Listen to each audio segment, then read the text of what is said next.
A hearty good afternoon, ladies and gentlemen, and welcome to yet another edition of your weekly program, Presidential Echo, or you call it Presidentielle Echo, over DFM 103.9. As usual, and is the objective of this program. Today, we are going to receive one of the political candidates going in for the October 2025 presidential polls. He will be no other than Mr. Jacques BOUGHA HAGBE, independent candidate of the Cameroon movement. He is a seasoned economic guru who has decided to thread on the path of politics. 1 hour 30 minutes for us to be together. Ladies and gentlemen, the package is rich. You are going to discover this candidate, his life, his vision and purpose for Cameroon. In fact, his entire political agenda will be yours in the course of this program. But then, I invite you to get much and more before we are going to dive into the core of the matter. This day, you are in the company of Christian Attibuta, who is manning the techniques. Charlie Manga is there for the digital transmission. Hervé Pekin-Smokori is our producer on today's program, and this is the voice of Salindolo. Now I invite you to get a quick rundown of the top political happenings in Cameroon this week in our political roundup that is done to us by William Fu. If William Fu is ready, then let's get the political roundup of today. Cameroon's political atmosphere is heating up as the country moves steadily towards the highly anticipated presidential elections scheduled for October 2025. Behind the scenes, key strategic maneuvers are already taking place within the ruling party, while the opposition is cautiously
events unfold. Meanwhile, the opposition landscape is equally dynamic and fragmented. More than 20 individuals have so far expressed intentions to contest the presidency. However, Cameroon's electoral laws and administrative hurdles often posing significant challenges. Unity among the opposition could be the only viable strategy to mount a credible challenge to the ruling regime. Amid this backdrop, an important political move is on the horizon. The National Sitting Movement for Cameroon, the MCNC, a party that currently holds elected positions, is reportedly leaning toward endorsing Maurice Kamto, the leader of the Cameroon Renaissance Movement, as its presidential candidate. The endorsement could be officially announced during the MCN.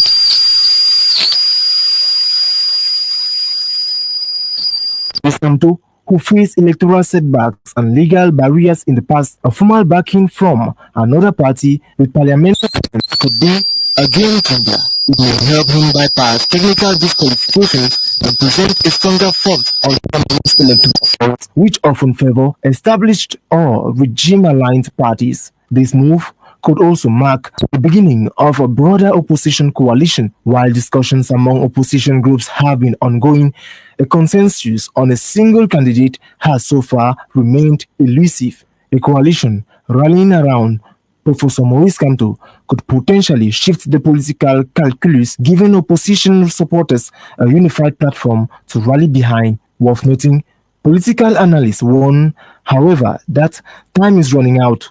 For the opposition to make a meaningful impact, decisions must be made quickly and must be set aside. Failure to unite behind a single credible candidate could once again result in a divided opposition, much to the advantage of the ruling CPDM party. With just months to go before the polls, Cameroon stands at a critical juncture. The coming weeks will likely be filled with political declarations, realignments, and behind-the-scenes negotiations, all of which could determine the country's leadership for the years to come.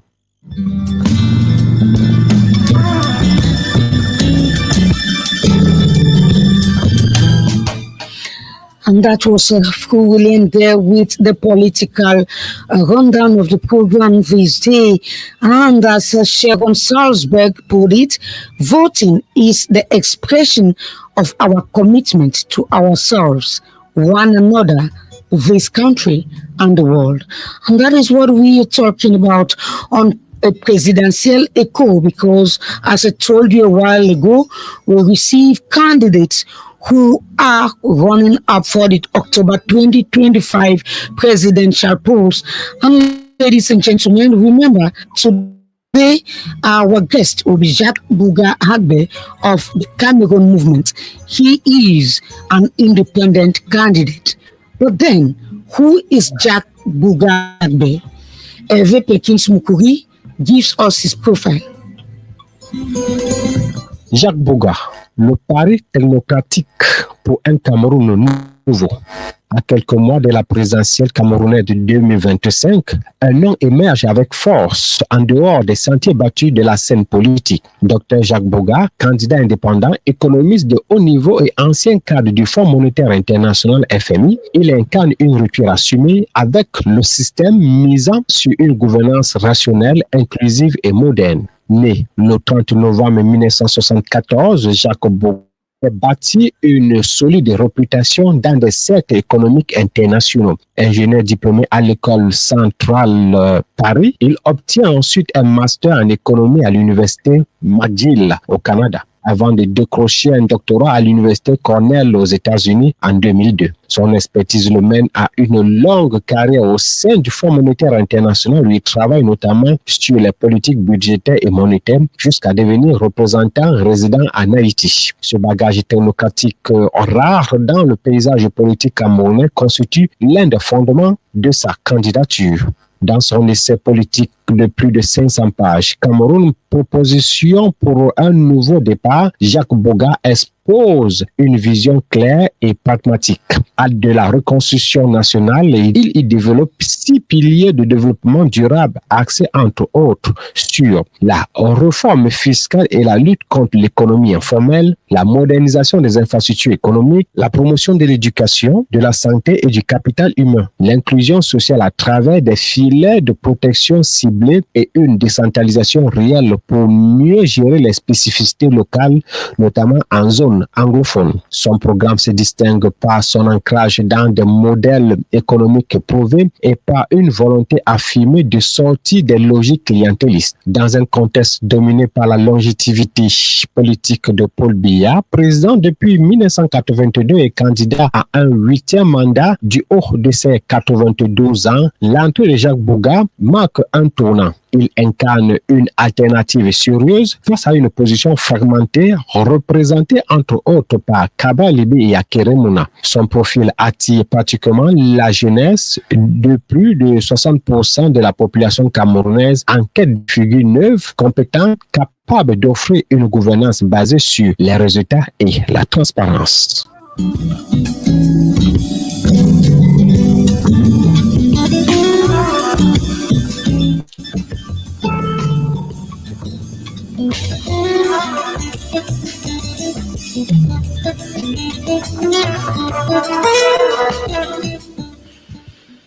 That was the man who will be a guest on today's program. His profile done there for us by Hervé Perkins-Moukouri. And you begin to bear with me that we are talking about elections, not just any elections, but the presidential elections in Cameroon. And we come to believe, like Abraham, that the ballot is stronger than the bullet. So for us not to go the bullet, this is the time to go with the ballot, in the way of the ballot. And right away, we'll be getting to our guest, Jacques BOUGHA HAGBE, and bring him online because he will be talking to us all the way from the capital town of Yaoundé. So we are going to take him. If he's online, good afternoon, sir. Good afternoon, Mr. Jacques BOUGHA HAGBE, and welcome to Presidentielle Echo over DFM. Merci. Good afternoon, everybody. Can you hear me? We're trying to get to our guest on today's program, ladies and gentlemen. As you got it, he is Mr. Jacques BOUGHA HAGBE of the Cameroon movement. He is an independent candidate, and he is going in for the 2025 presidential polls that will be obviously in October. And he is going to be with us this afternoon, give us his political agenda, and tell us, of course, how he envisages to run his campaign, and even after, because no one goes to the battlefield to surrender. So he's going to tell us if he succeeds in these elections and becomes the president of Cameroon, how he's going to handle the series of issues that Cameroon is battling with today.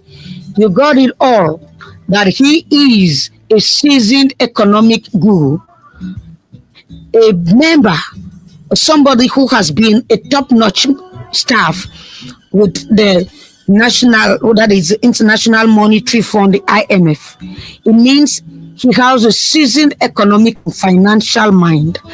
And ladies and gentlemen, we believe that Cameroon today needs this type of seasoned mind so that political, socio-economic issues can be addressed. If today Cameroon is battling with economic issues, who can better redress them? Not a seasoned political and economic mind. So that is why we are taking, I'll tell you who this person is.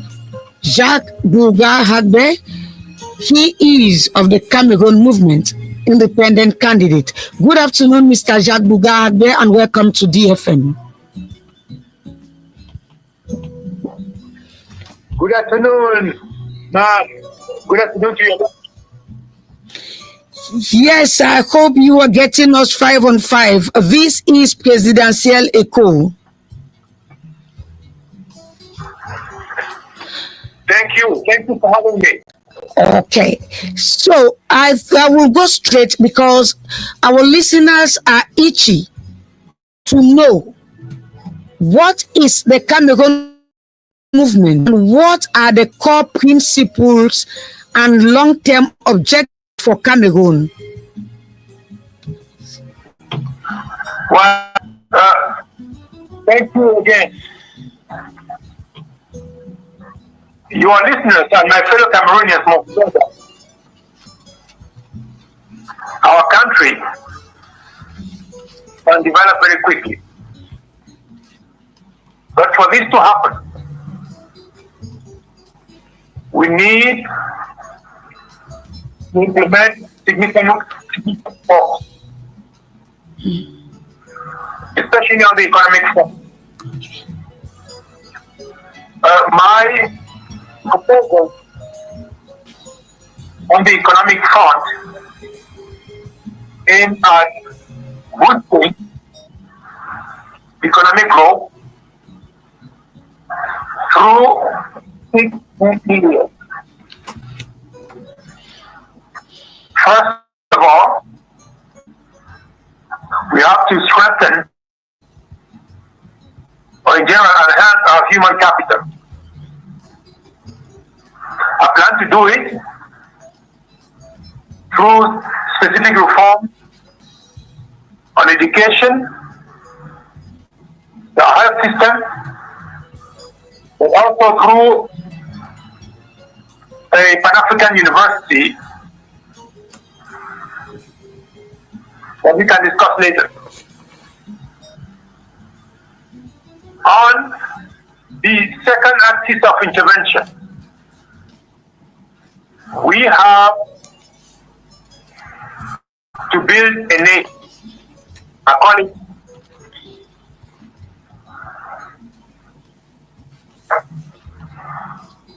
to social capital. This social capital requires us to first reconcile ourselves with our history. Second, we should value who we are, our neighbors, especially our ethno-cultural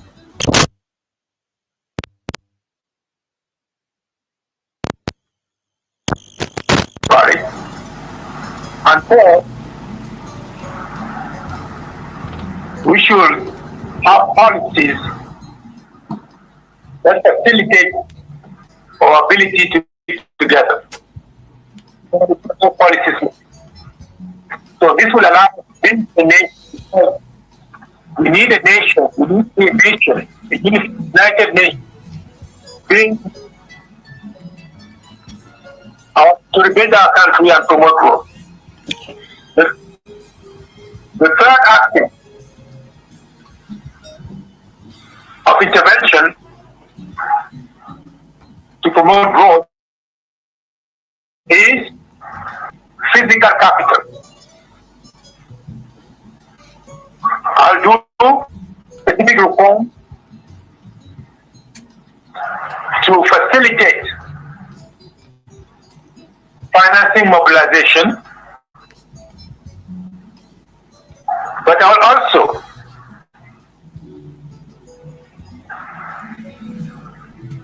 redesign the role of the state in the economy.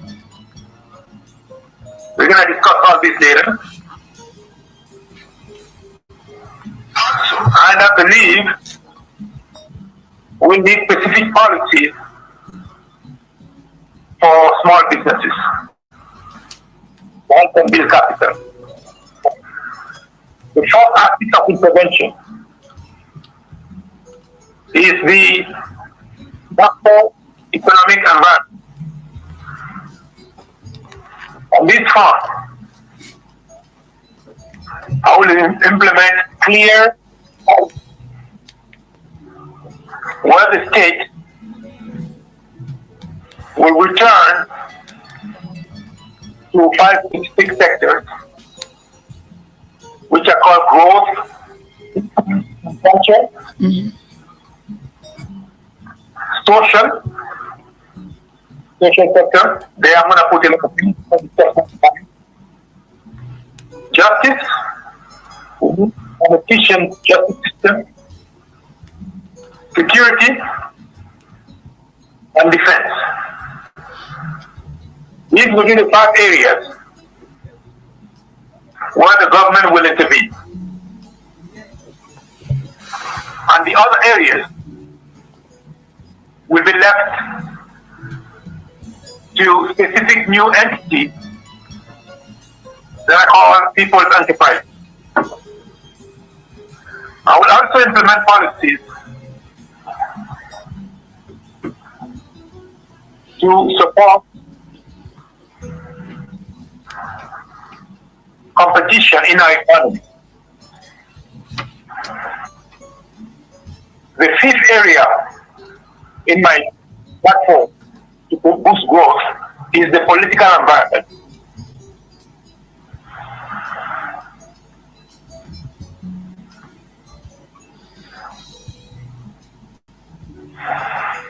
Now, here, it's not about politics. To bring some calm, some kind of serenity in our political system. This is different from political stability. We've been having the same government talking about serenity, whenever we get close to an election, people should believe in the process. Investors should be confident that the people's choice will be respected.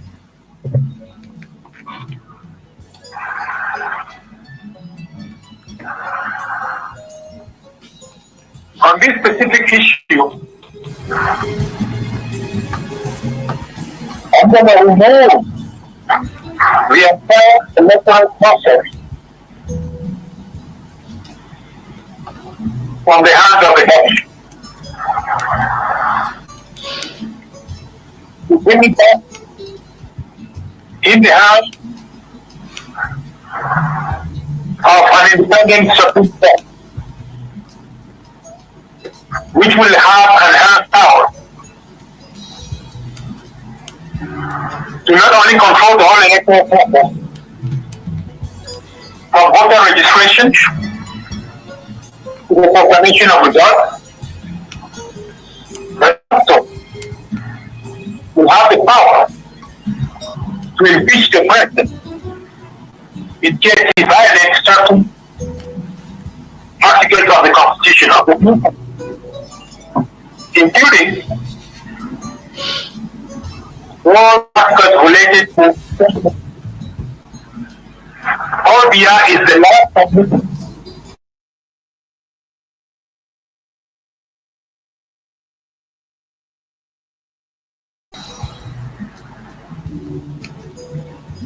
we also teach to how only to do to stop the lot of executive will be to allow votes to ensure that only the people of Cameroon can say who will be a candidate in any poll, not other politicians. The sixth and last area of my platform is the market side. I will do everything possible to obtain the implementation of the African Continental Free Trade Agreement. I want your viewers and listeners to understand that Africa is 4 times the United States. This is a huge market. 2 or 3 times China. It's very important that we follow the implementation of the African Continental Free Trade Area to boost foreign and domestic investment. We have specific policies for that. We're going to discuss more about it as we talk. I'll stop here for now. Thank you, Mr. Jacques BOUGHA. It is explicit, and when I listened to you talk, I get the expression of a seasoned economic mind that is being poured out. Emphasize on boosting economic growth, and you stated a host of issues talking about enhancing human capital. But now, sir, I would like us to base on your economic vision and experience, given your vast experience at the International Monetary Fund, the IMF. What specific lessons did you learn from there or from other developing countries that you believe that are applicable to the current economic challenges Cameroon is facing? Yeah, sorry, I'm not sure how I need to do it. and I did not fully understand your question, but let me rephrase it. Yes, if I will repeat my question, I am saying that based on your vast experience and given that you spent a host of years with the International Monetary Fund, what specific lessons did you learn from other developing countries that you believe that are applicable to the current economic challenges Cameroon is facing? Well, thank you.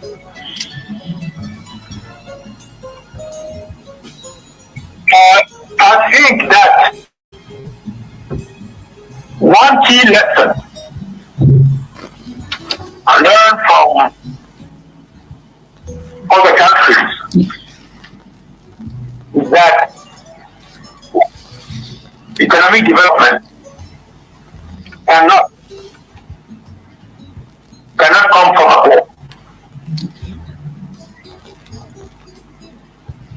It's an endogenous phenomenon relying on domestic resources, be it human capital or human capital,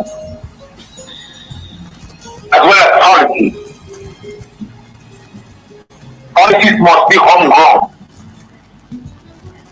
All those international organizations, they just add to what's already in the country. So they are like icing on the cake. So development doesn't come from above. The leader must first be proud of themselves, meaning that they should do everything possible to provide the people possible what they need for themselves. Let me give you an example. Whenever a leader is sick, he should be able to treat himself in his own country instead of flying to another country. It's usually a very bad time. You will see that most of the countries that tend to make good progress are countries where the leaders, they treat themselves locally when they are sick. The second issue is that those leaders must have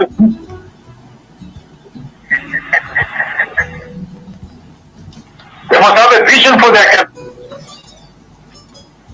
Most of those countries who were doing well,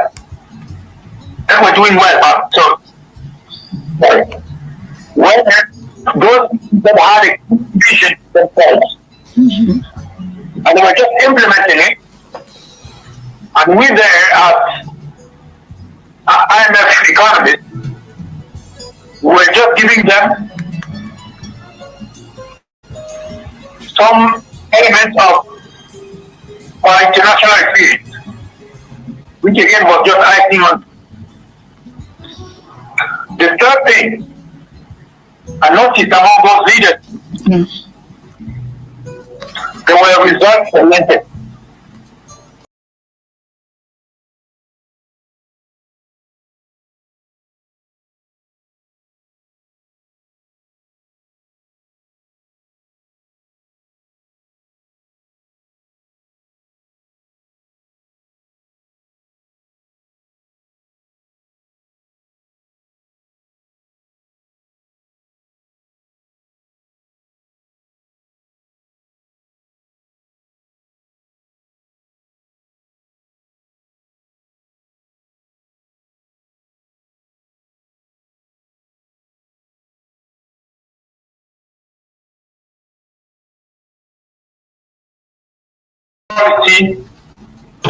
The results were there, and the people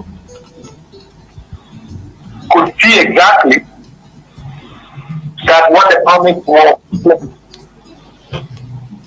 So it is very important for us is that, number one, our leaders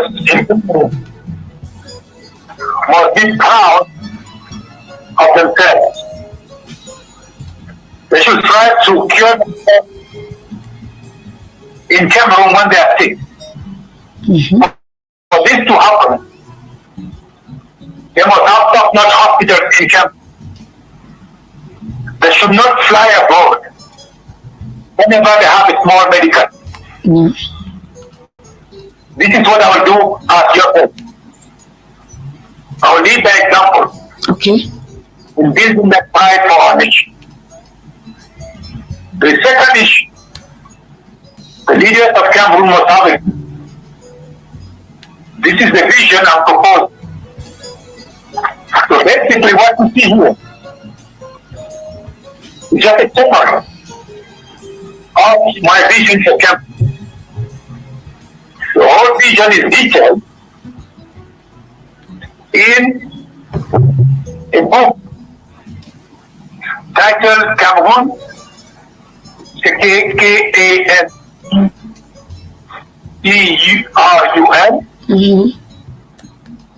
Proposition pour un nouveau départ.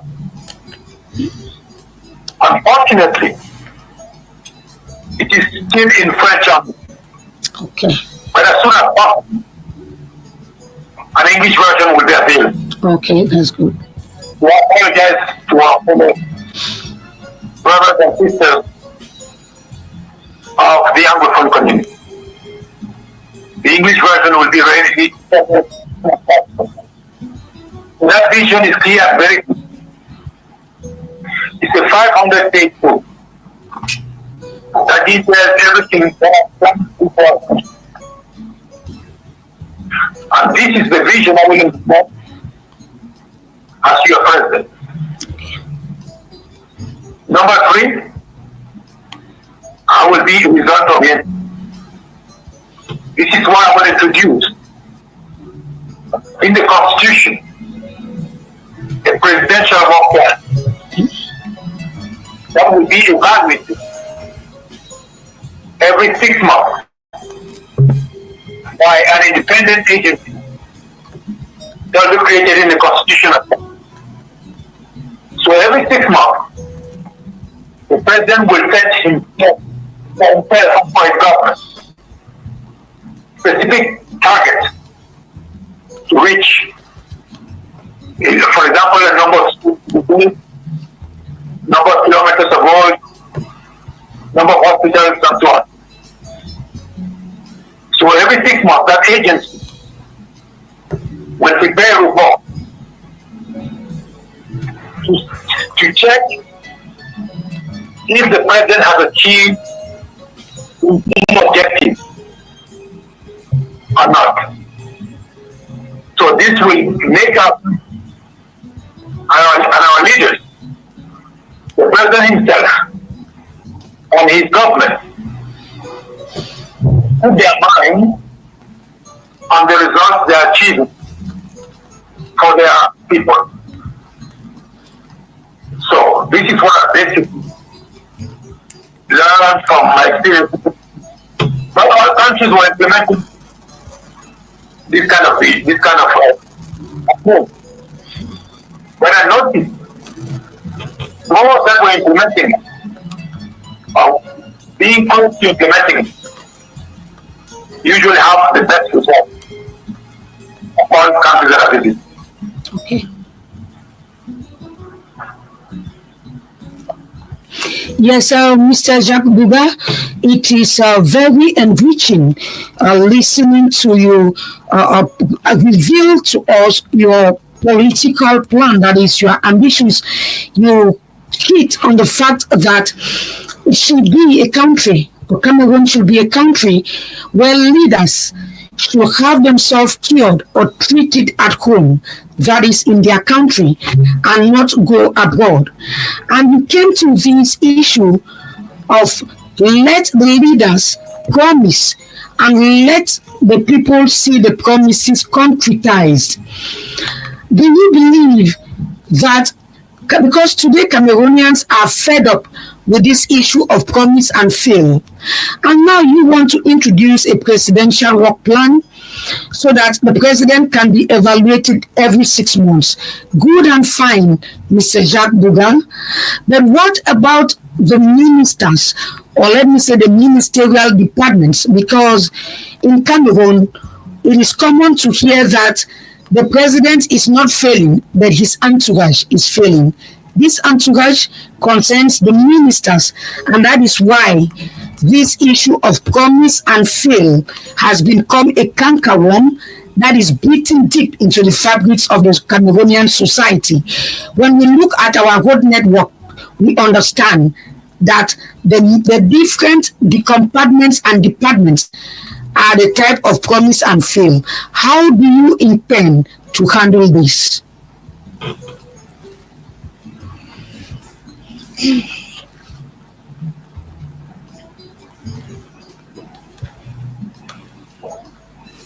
Well,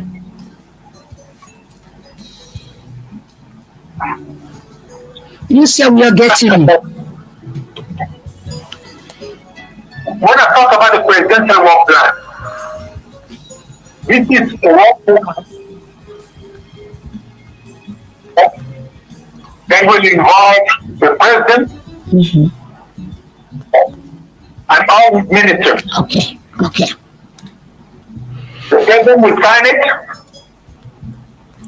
as well as his ministers. There's going to be a plan for the whole thing. Because in that plan, we will have specific benefits and as well as the name of the entities responsible for implementing the objectives. Let me give you an example. If we say, for example, that by the next 6 months, we have to build this number of schools. That's the objective. That is measurement. Let's say we're going to build 1,000 schools.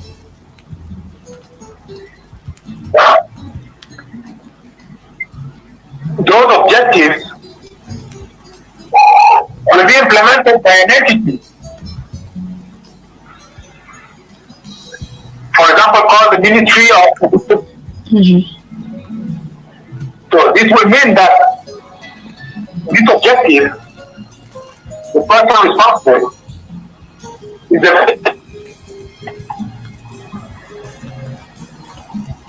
I will go beyond that.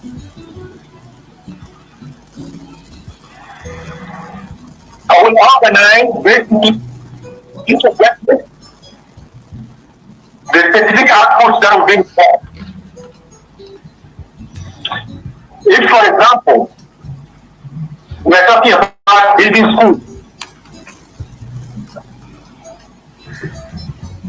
we will be specific on the type of schools we're going to build. We have to, for example, if we talk about the funds we're going to use, technically, it's going to be with a school with a classroom of this specific type of 30 children. So we're going to be very specific. So that's the output.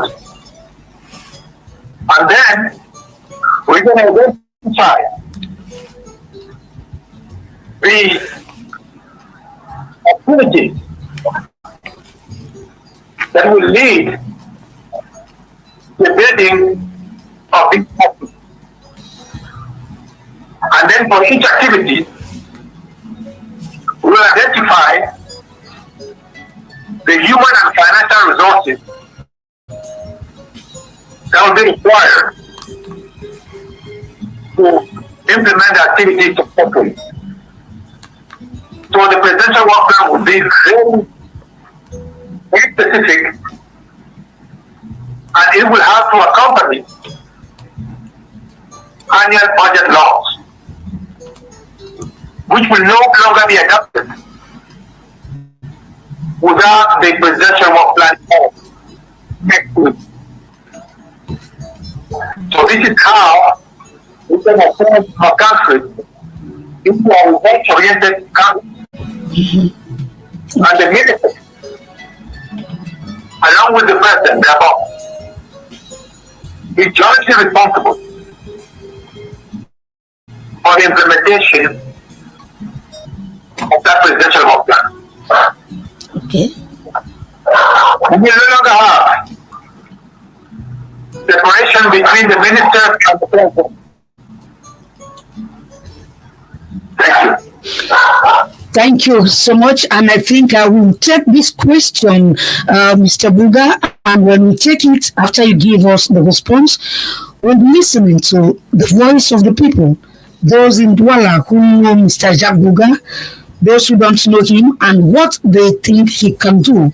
But then I would like us to answer this question so that our listeners get it. Because today, Cameroon faces significant issues with public debts. How do you intend to reduce or deal with this issue or manage it to potentially reduce the debt while you are still investing in the country? Because you have made us to understand you have a whole rich program to invest in this country and make it results-oriented. But then, how do you intend to tackle these huge issues with public debt that Cameroon is facing and still be carrying on the investment at the same time? Is it possible? That's a very good question. It's indeed true that our debt growing, and we have to so for it. About 14.3 trillion CFA, which is close to almost 4%. And the government is paying every year in interest only close to 350 billion CFA. Interest only. And the total debt service, meaning interest and principal, is almost twice larger than what we spend on education and research. In other words,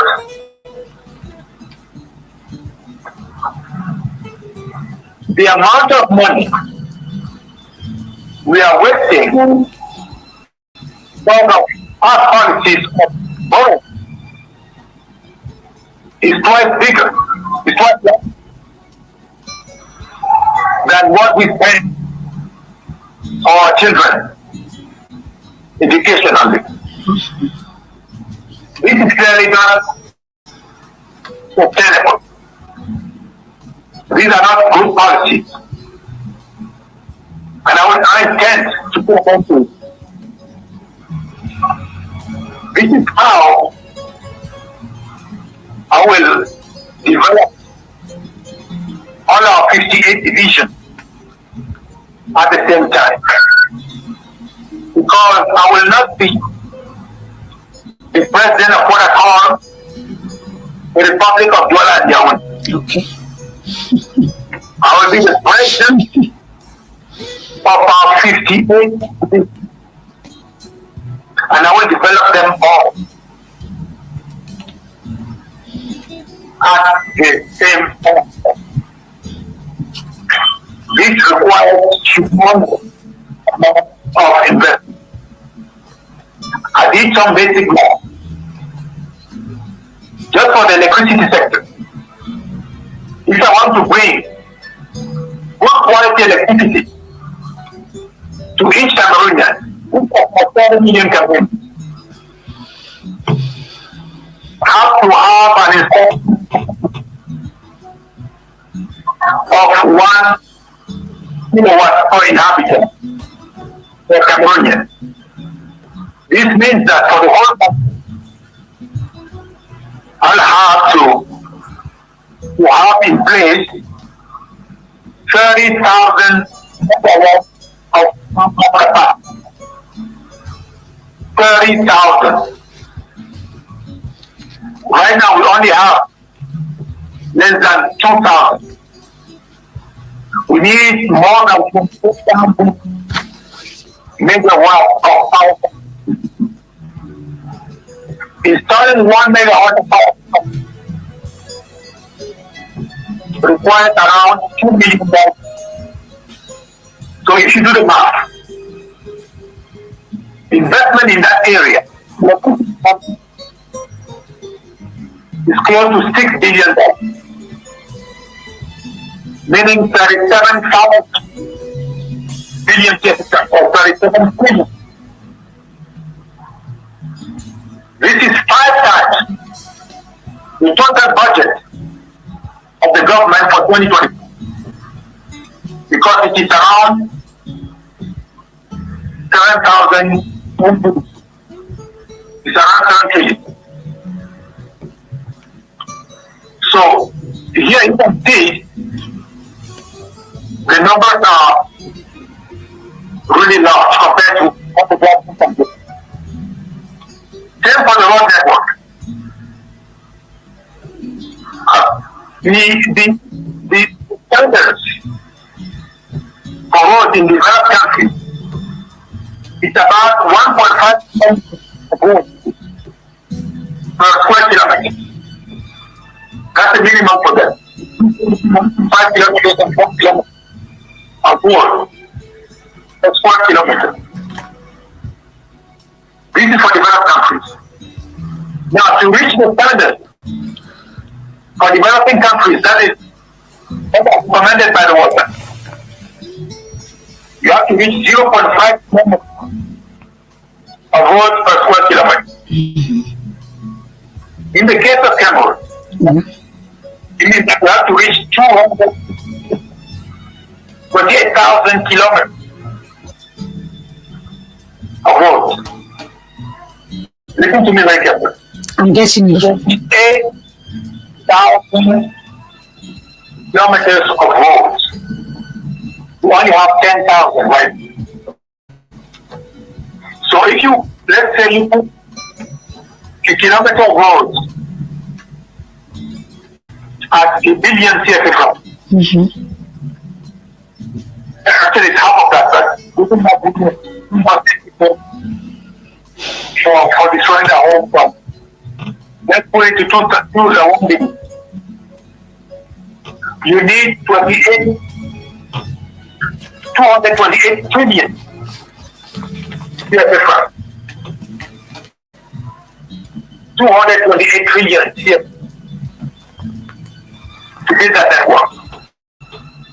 This is 30 times the state budget for 2025. So meaning that even if the government all the money on the road, spend it well. It's 1 billion per kilometer.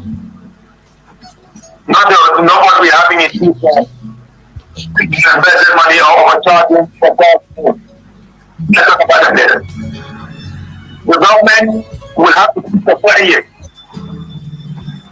to reach the standard of the water. So, given this huge and given the objective to develop all 58 divisions of companies at the same time, we have to change the model.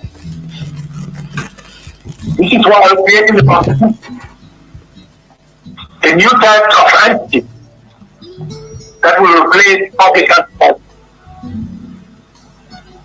Those entities are called them people's enterprise. We replace only public enterprise, conduct these projects. So raising financing from a new finance, I call it a platform for people's shareholding, or platform for popular. This is a platform the government will create through its own app on smartphones that will allow people to buy shares, bonds, for 100 years at a time. So the government will do two things to avoid in the privatization process of the entire public sector. The government will give smart and solar chargers to everybody. We talk about the cost later on. It's not that expensive. It's part of the reform to computerize the whole public. On those smartphones, the government will create a financial market, a platform, and that will be linked to the consumer market. But it's going to be a popular one, where people will buy shares, bonds, for 100 years to come maximum. I will start with the government. I will refinance the whole debt of the government with 100 years CDs. Right now, what people should know is that the government is paying more than $1 billion per day on debt. And those who are getting that money are the rich people.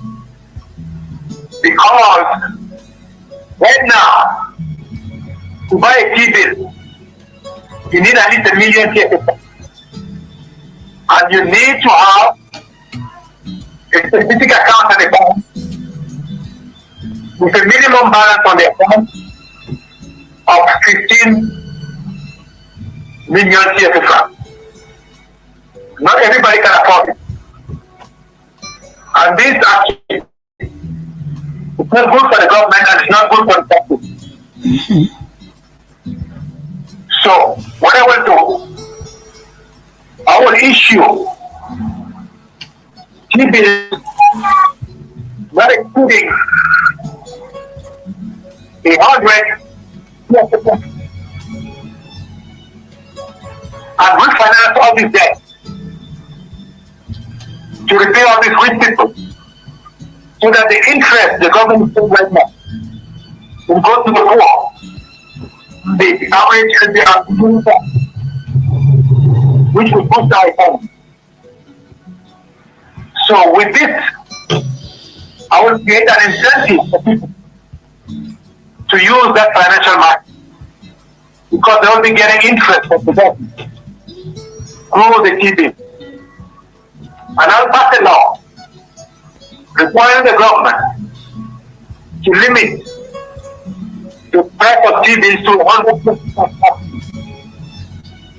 and to take interest on a daily basis for those TVs. Okay. So this will create an incentive for people to start buying this. And in the process, they will have incentives in my view.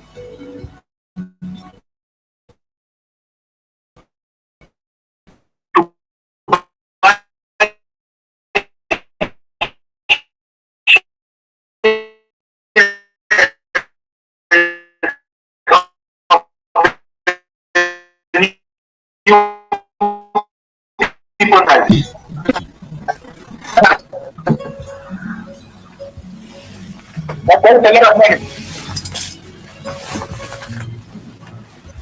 Just collecting in our phones right now. In 2023, for example, if you check, you will realize that the volume of mobile money transactions was 24 trillion CFA in 2023. Right now, in 2025, we are probably close to 40 trillion CFA. And this does not include those who do not need it. It does not include and it does not include the diaspora. with this new app in the smartphone, government app, upon a single file, we will be able to tap into the of money to build our infrastructure through people's enterprises. Now, as I mentioned earlier, the phone, not phone. So, some people told me at the beginning, it's not about calling. It's a part of the bigger part to computerize the whole public sector. So the government cannot digitize and procedures and leave the people and access to them. Okay. For the people to access this stuff online, they need to have smartphones, data to connect to government. So the use of this app will be free, because even if you have to call up, the government will take care of it. Okay. The government will pay data companies to use the app for free, because the public will do the public service. Now the point of saying, I did some simple math. You should say 100,000 for 25 million Cameroonians. You have 2.5 trillion. If the government pays it over 5, it's close to 50 billion a month. Close to 50 billion so slightly more than what the government is currently paying on interest. And guess what? The government will be the biggest beneficiary of this spending, because the government will save a lot of money by giving people phones.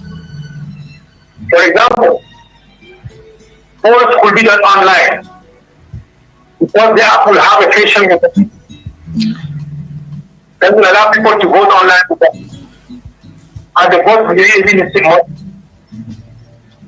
So the government will save money for organizing polls. We also have an emergency on it. The government cannot bring all the funds very quickly. Okay. So all the standard courses will be online as well through that app. So the government will be able to provide information to the people without having to urgently spend money in building classrooms. Classrooms will come, but technically it may take time for classrooms to be ready for our children. So in the meantime, many of them could get good quality food through their phones and so like that. Okay. The third thing that we have to be what? The government will become more efficient in the sense that spending will be targeted to those who need it. Let me say, for example, people in the West who are affected by the violence will directly receive government support on their phone. The government will know that these are the people. Say for the northern part of Cameroon, you will be able to receive government support without going through corrupt channels. There are things that the government, the red tape will be gone. And getting rid of the red tape will save a lot of money to the government. Now, this is how I'm gonna reorganize the public administration to ensure that the government limits itself to these 5 areas I mentioned, and the people's enterprises will raise the financing they need to rebuild our infrastructure of the structure without increasing the debt. Because the government will withdraw from these areas without only a facilitator who is up and through the legal procedure because so that's how we will adjust this. On the first on education and research and health. Sorry, I'm conscious. As I already mentioned, our system will rebuild our education to create movement and make it then in line with the needs of the labor market. We'll discuss more about it. And I'll build museums to preserve our ethnic wealth. In our own country, we can discuss more. In the second area of government intervention, the social one, I will build public dormitories, public restaurants, public orphanages, to ensure that all Cameroonians at night, all Cameroonians can eat, and no child left wandering on the streets. Okay. On the social front as well, I will create a specific fund to help the poor raise its income, buy stock in these people's enterprise. So the government will not be gone. We will just act through the poor, the middle class, to build infrastructure through the people's enterprise. There will be a third fund to help those who are not poor, but who will be facing difficulties during the transition between jobs. People like a journalist or an engineer or students, they are not really poor. They are just in the transition phase. So that's going to be another fund to help them. A fourth area will be to implement policies that help women and the handicapped get good access to the labor market. For women, for example, I will put in the Constitution the ability for companies to turn everything they pay to women on maternity leave into tax credit. So indirectly, the government will be the one paying the cost of maternity leave for women. Then for the handicap, depending on the nature of the handicap, companies will be able to turn to send payments to these handicapped companies into tax credit. So I think this will be very important in helping women and handicapped get their good chances to job. Okay. For our young for women and parents in general, always putting the Constitution so that all sort of industry. This will force the government to build public nurseries where women can, or parents in general, can starting at the age of 50. This will be a very important policy to ensure that maternity or parenting in general are not an obstacle for people in the labor market. Now, the fourth area on the social front, the fifth government policy on the social front, will be direct support to households. This is what I mentioned earlier. Yes, sir. The people who are victims of violence and Okay. so this is the 5 actions of important donation. Then we are going to have the government will the concept of the government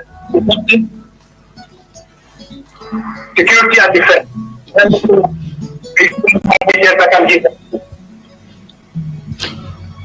Okay, Mr. Bougha. Yes, sir. Yes, sir.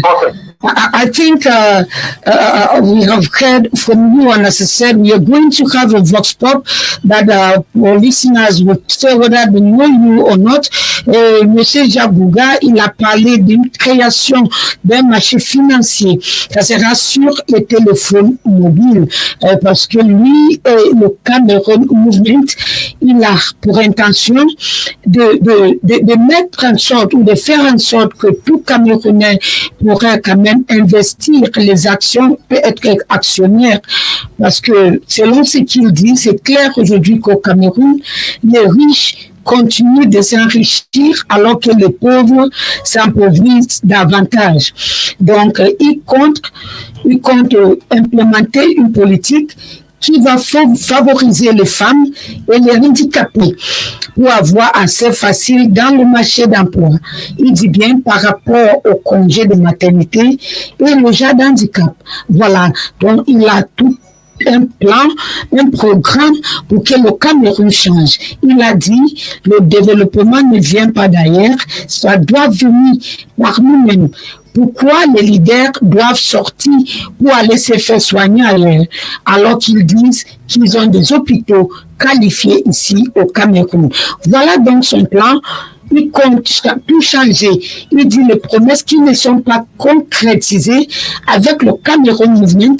Si le président élu du Cameroun est M. Jacques BOUGHA HAGBE, les promesses seront tenues. Voilà le moment du vox pop.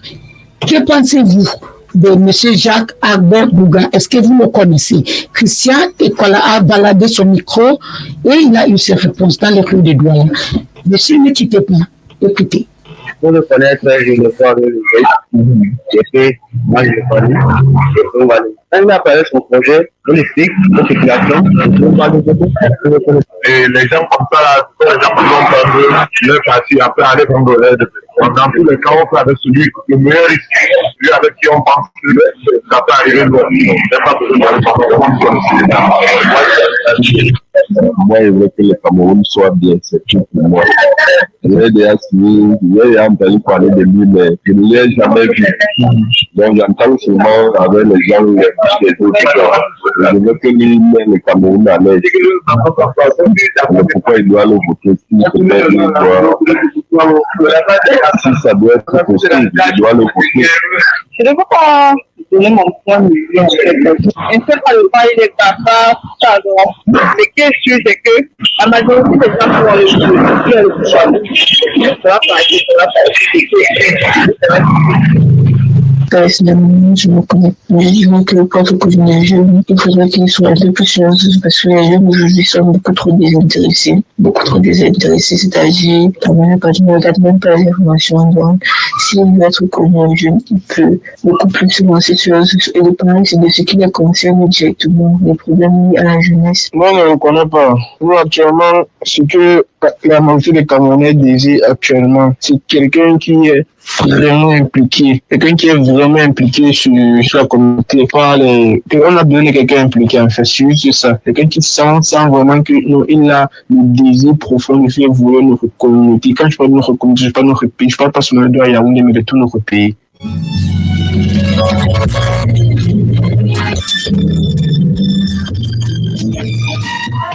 Nous avons, je crois, 10 à 15 minutes pour quitter ce plateau et les internautes, les éditeurs de DFM sont en train de poser leurs préoccupations. Et celui-ci demande, il est le Bantou, il demande quelles sont les 3 premières mesures économiques que vous prendrez si vous êtes élu, M. BOUGHA.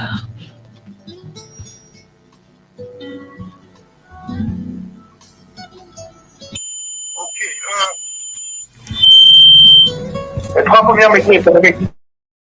Le son un peu difficile.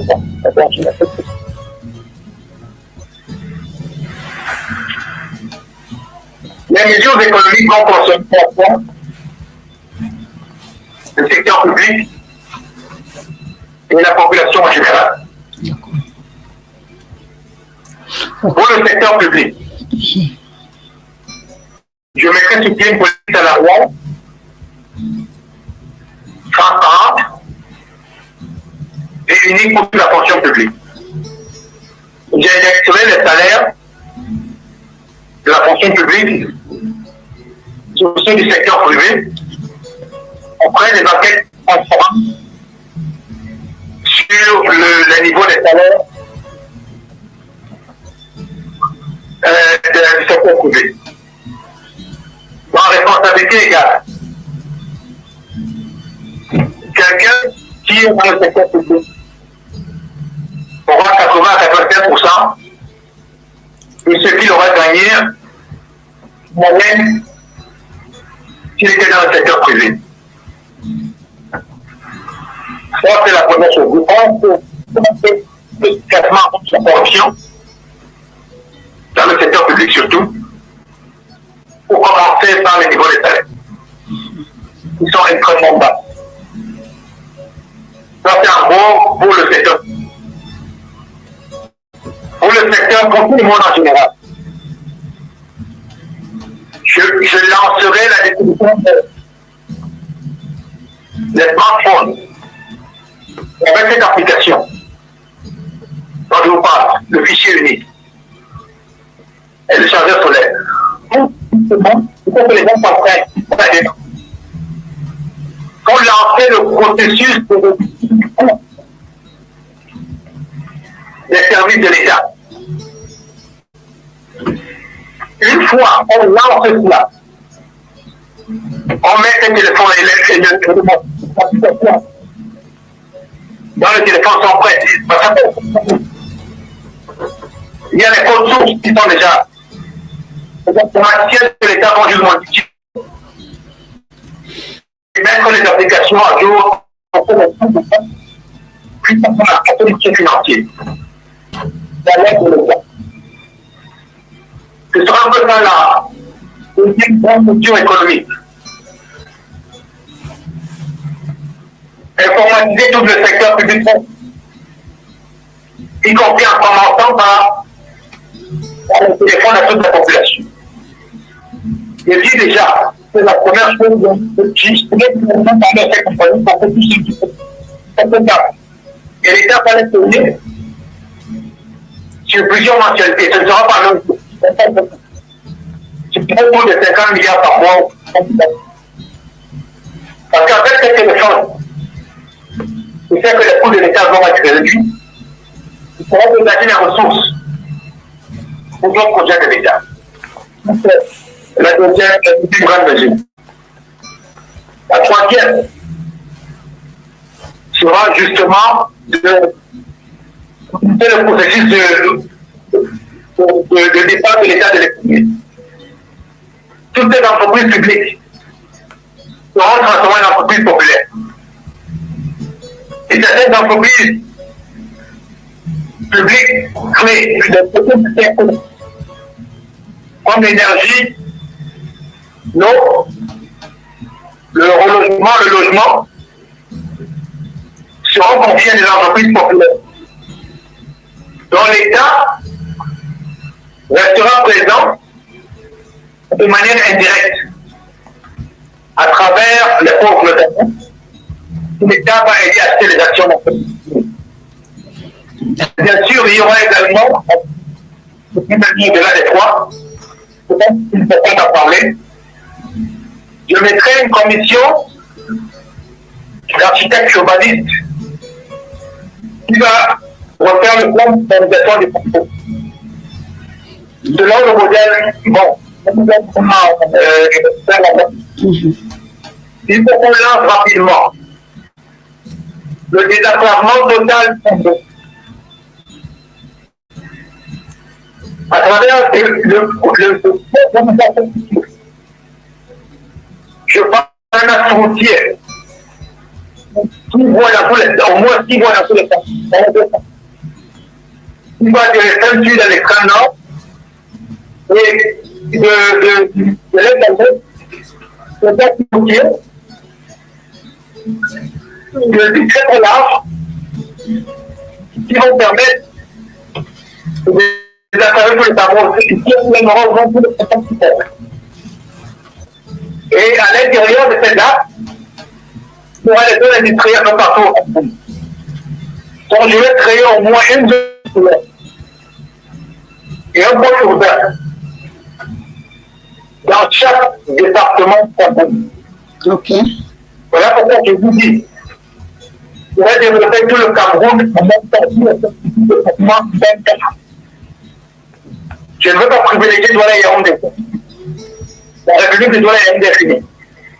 D'accord. Et encore une fois, ce grand axe routier, il y aurait les 2 canalisations sous les routes qui vont permettre de faire circuler tout ce qui est liquide et tout ce qui est liquide. Ce qui va permettre d'apporter de l'eau aux régions du Cameroun qui n'en ont pas assez. Comme le nord, ça va permettre d'apporter de l'électricité également. Dans toutes les régions qui n'en ont pas. Voilà déjà. Et on va construire cette place. On peut également construire le long de ces routes, des chemins de fer. Je vais mettre sur pied la technologie à l'état parce qu'elle est très rapide. Elle coûte un peu plus cher que les voies classiques, mais elle est rapide et elle vaut la peine. Parce qu'il faut comprendre que le Cameroun est ici à la charnière de l'Afrique. Et donc tout le monde va passer par le Cameroun. Ils ne vont pas passer par le Djibouti, et le Cameroun doit être géré. 2,5 millions de personnes. Vous voyez donc quand vous voyez des choses comme cela, l'État lui-même ne peut pas les faire. Et là, pourquoi il nous faut des entreprises populaires? Pour mobilité du parrain mondial, pour que les parents de la diaspora du Cameroun. Voilà pourquoi on change de modèle. Oui. Le modèle de 100 francs que je veux implémenter sur le pool des ressources. Là maintenant, l'État compte seulement sur certains millionnaires. Donc il nous faut un grand pool de ressources. Il nous faut un grand pool de ressources. Pourtant, tous les titres, on peut essayer l'animation financière à 100 francs. C'est ça le modèle de 100 francs. D'accord. Monsieur Bougha, je ne vous coupe pas, mais les internautes sont toujours là et ils ont vraiment des préoccupations que j'aimerais qu'avant qu'on ne se sépare, vous tentez quand même une réponse pour les satisfaire. L'autre dit, Monsieur Bougha HAGBE, vous abordez la reconstruction du Cameroun, principalement sous un angle technocratique et économique. En quoi votre prisme économique peut-il répondre à des problématiques profondément politiques, sociales et culturelles dans un pays aussi complexe que le Cameroun? Oui, c'est une question. Et on m'a dit avant l'émission que c'était une question. Mais je vais parler de politique. Sur le plan politique, je vous le dis. Au début, peut-être que c'est un anglais.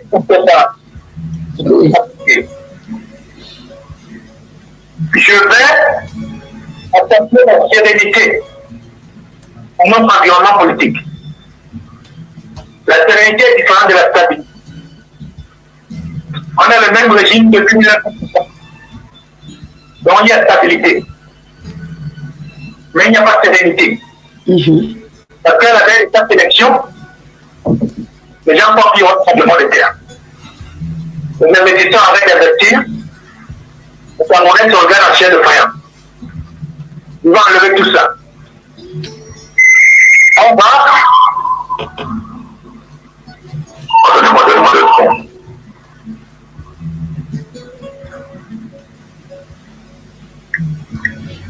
Oui, je ne sais pas si ça s'est coupé, mais M. Bougha, nous avons pratiquement 5 minutes pour se séparer. Et j'insiste avec le message ici, on demande, les jeunes se plaignent du manque d'emploi. Pensez-vous pouvoir réduire ou encore encourager vraiment ces jeunes porteurs de projets? Vous dites des jeunes, la question, on demande, les jeunes se demandent, et qu'il y a un manque d'emploi. Pensez-vous donc pouvoir réduire ou encore encourager vraiment ces jeunes porteurs de projets au Cameroun aujourd'hui? Oui, absolument. Pour les jeunes, je veux dire sur 3 axes. L'axe de l'éducation. Notre système éducatif va donner des cours. Alors pourquoi c'est hyper important? Et notre système éducatif va produire des gens qui peuvent innover et qui ont les connaissances à beaucoup de travail. Donc concrètement, en plus de connaissances, où ils vont pouvoir suivre des actions, je vais introduire les stages en entreprise qui seront montés. Donc à l'université par exemple, nous avons établi des partenariats avec les entreprises pour qu'ils prennent les étudiants en stage et ils les notent régulièrement. La note du stage, on comptait dans la note finale.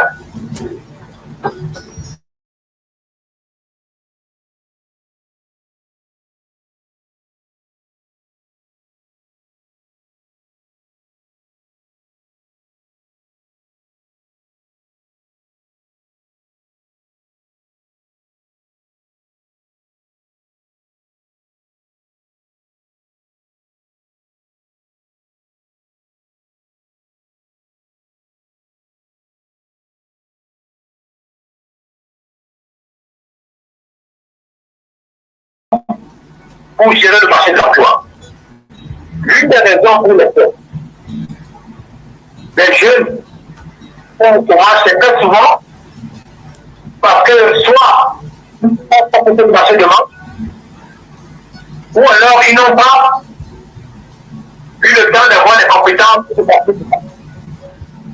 Je vais remédier à ça en créant cette plateforme qui joue dans les téléphones où les entreprises auront l'obligation de publier leurs offres d'emploi avant tout recrutement.